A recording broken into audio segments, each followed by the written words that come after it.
From Nigeria's Sani Abacha to Liberia's Charles Taylor and Uganda's Idi Amin, there is no denying that Africa has had more than its fair share of ruthless dictators.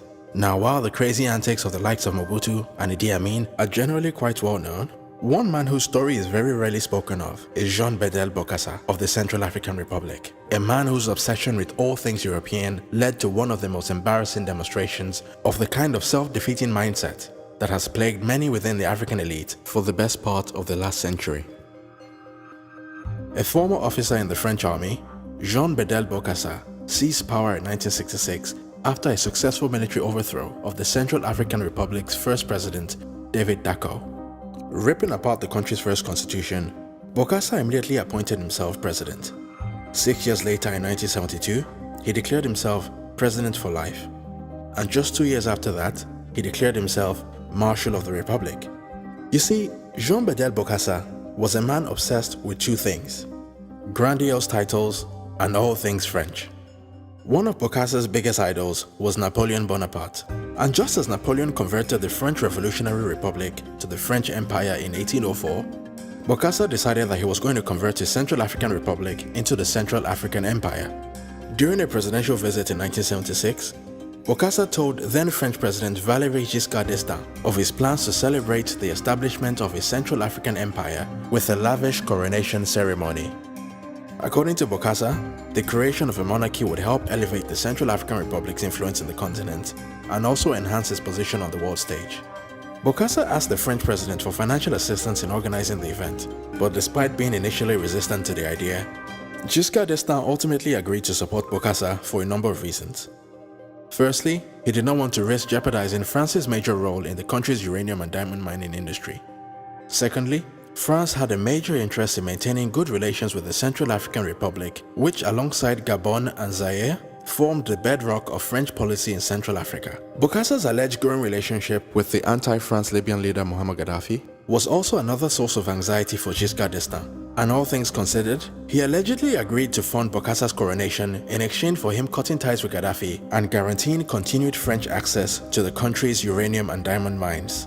With the financial backing of the French government, Bokassa's grand coronation would take place on the 4th of December 1977, a date he chose as it marked the 173rd anniversary of Napoleon's grand coronation in 1804.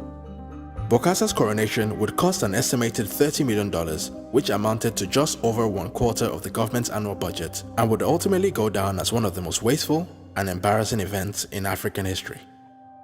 In preparation for the event, a government committee was set up to completely transform the country's capital of Bangui.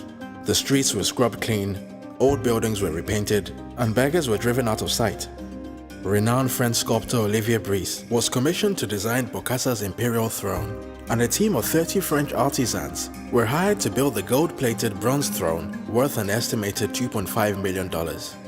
8 white horses were imported from Belgium to pull Bokassa's royal carriage, which was sourced from the south of France, and over a dozen more horses were imported from the French city of Normandy to carry the royal horsemen that accompanied his carriage.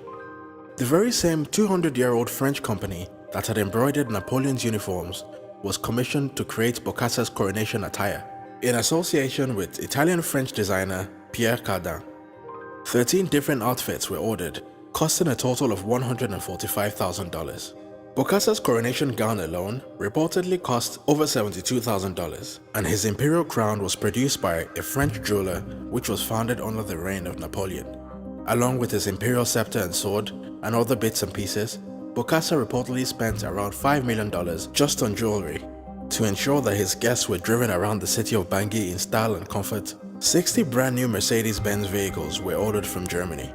But as the Central African Republic is a landlocked country, the cars had to be first shipped to neighboring Cameroon before being flown over the Central African forest to the country's capital of Bangui at a cost of $5,000 per car. Bokassa wanted the whole world to witness his coronation, and his first invitees were fellow emperors Hirohito of Japan and Iran's Shah Reza Pahlavi. But unfortunately for him, both emperors declined to attend, as did the many other reigning monarchs on the official guest list. Not a single president attended the event, and all other African leaders, with the exception of the Prime Minister of Mauritius, refused to attend the event.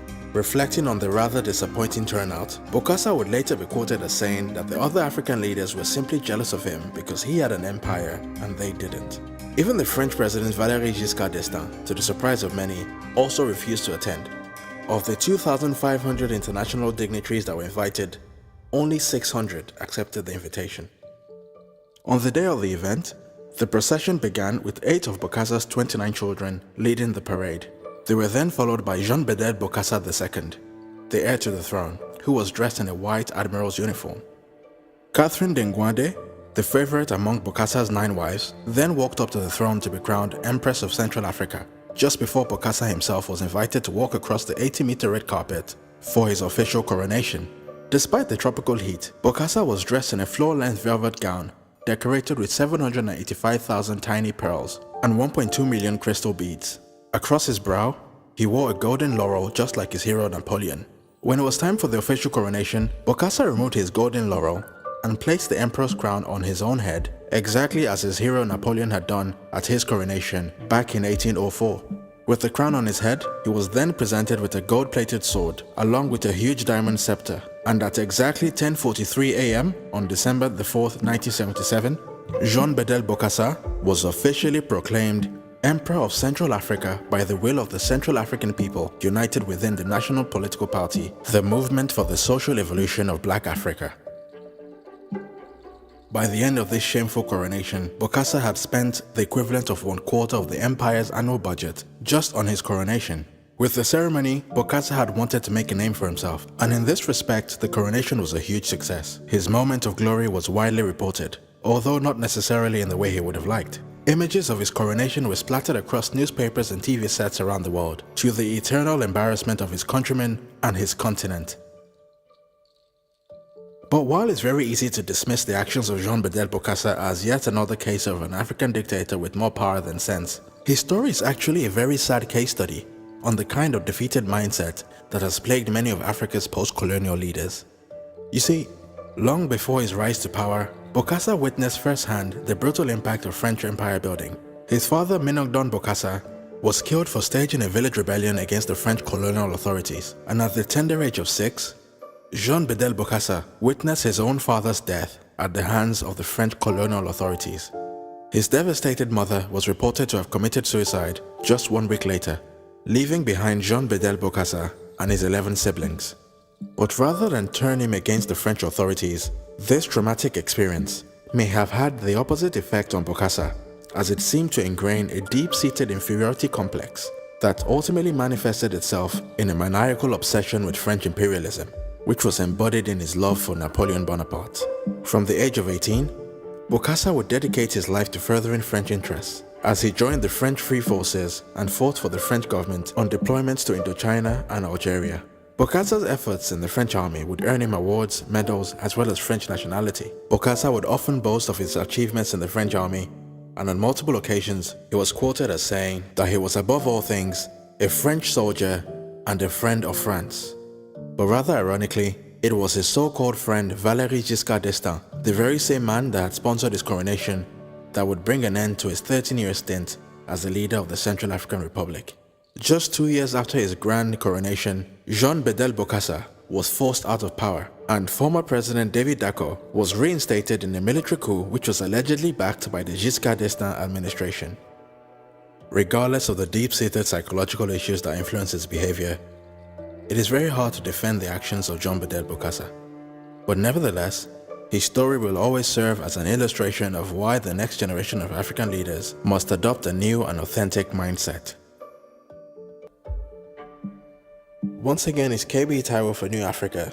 If you've enjoyed this video and would like to see more content like this, then please help support our growth by liking and sharing this video, and also subscribing to our Patreon at www.patreon.com/newafrica. Thanks again for all your support, and until next time.